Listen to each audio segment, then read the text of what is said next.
안녕하세요. 즐거운 시간 박대성입니다. 오늘 리뷰할 생선은 49번째 계국 그루퍼입니다. 이 그루퍼는 꽤 맛이 있는 생선이죠.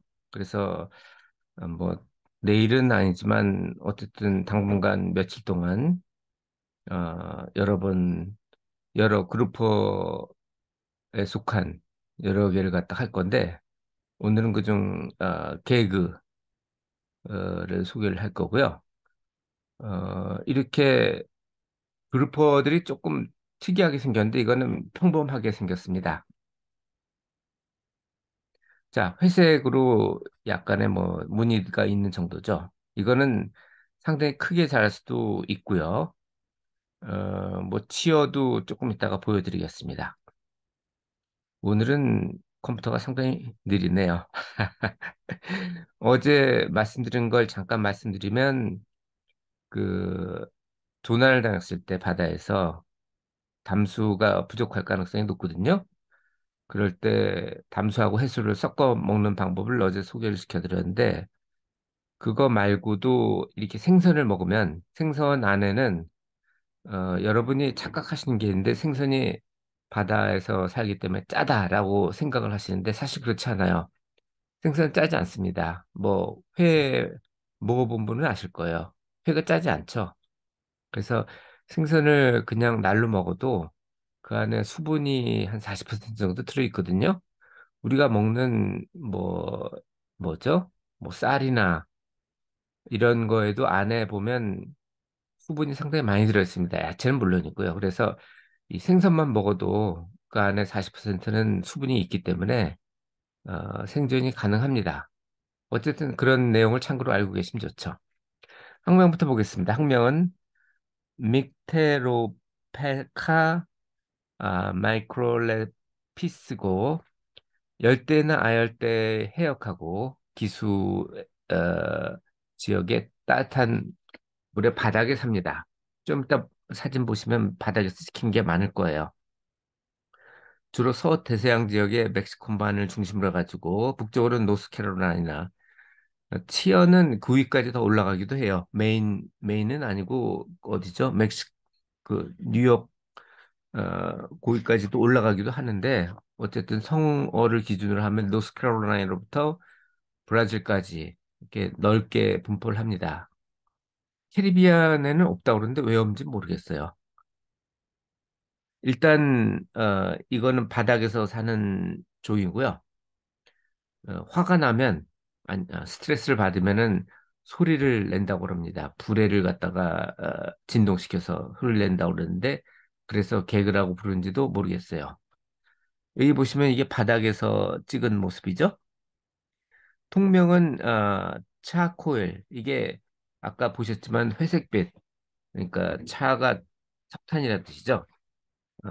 그런 차코일 벨리 그렇게 부르고요. 한글은 번역이 사실은 없습니다. 그래서 제가 그냥 개그 그루퍼라고 번역을 했는데 이 그루퍼종 중에 하나고 그 중에 이제 특색이 좀 없는 그런 거라고 그래서 앞에 개그를 붙였습니다. 지금 보시는 거 상당히 크죠?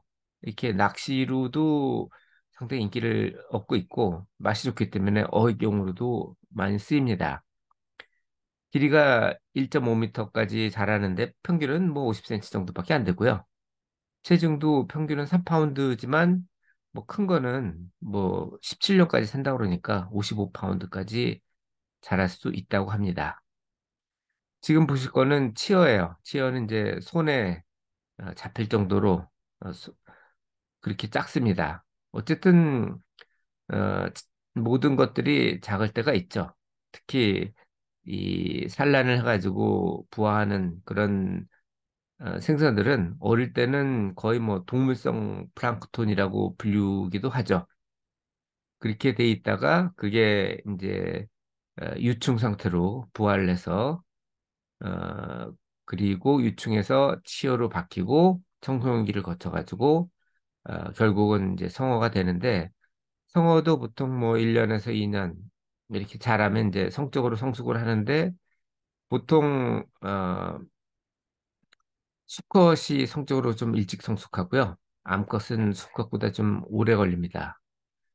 그래서 어떤 경우는 이 내일 할 건데요. 내일 할 것 같은 경우 바다아기인데 그런 경우는 암수 동체이기도 해요.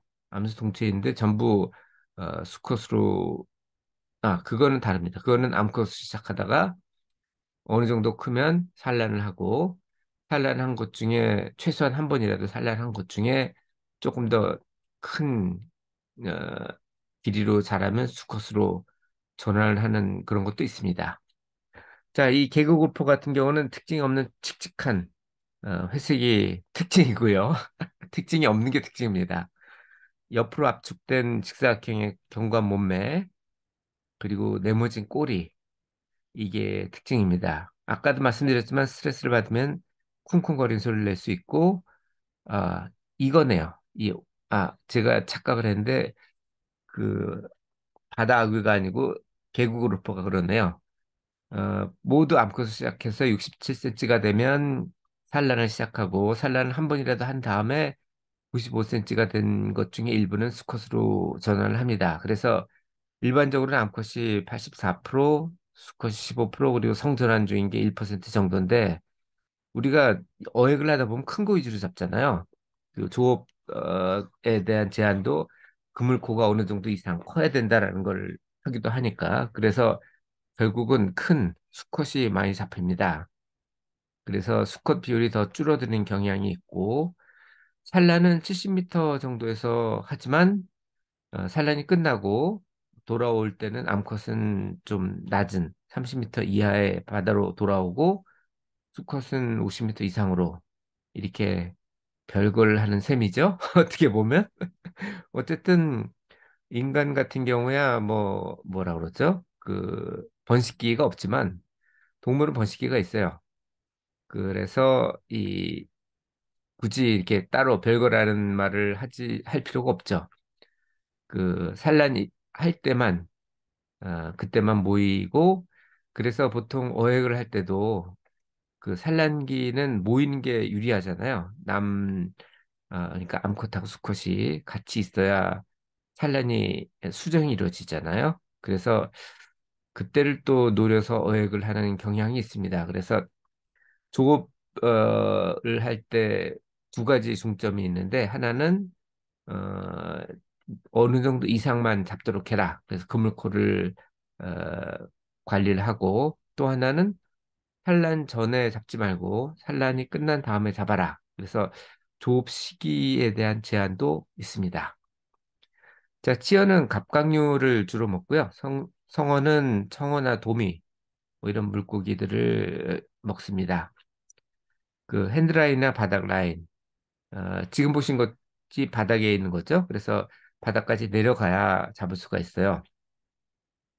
이건 맛이 좋기 때문에 회로도 먹고 튀기거나 말리거나 훈제 뭐 이런 걸 하는데 주의하실 점은 이게 열대 지역하고 아열대 지역에 서식한다고 그랬잖아요. 그래서 열대 지역에서 서식하는 것들은 시과테라 중독이 가능할 수 있으니까 가급적이면 작은 물고기를 잡는 게 좋고 또 작은 물고기도 시과테라 독소가 축적될 가능성이 높은 머리나 간은 제거를 하고 드시는 게 좋습니다. 자, 이 내용은 제가 다음 카페에 정리를 했으니까 조금 더 자세한 내용이 필요하신 분은 그쪽을 참고하시면 될 것 같고요. 뭐 오늘도 즐거운 순간에 박 교수님이었습니다. 감사합니다.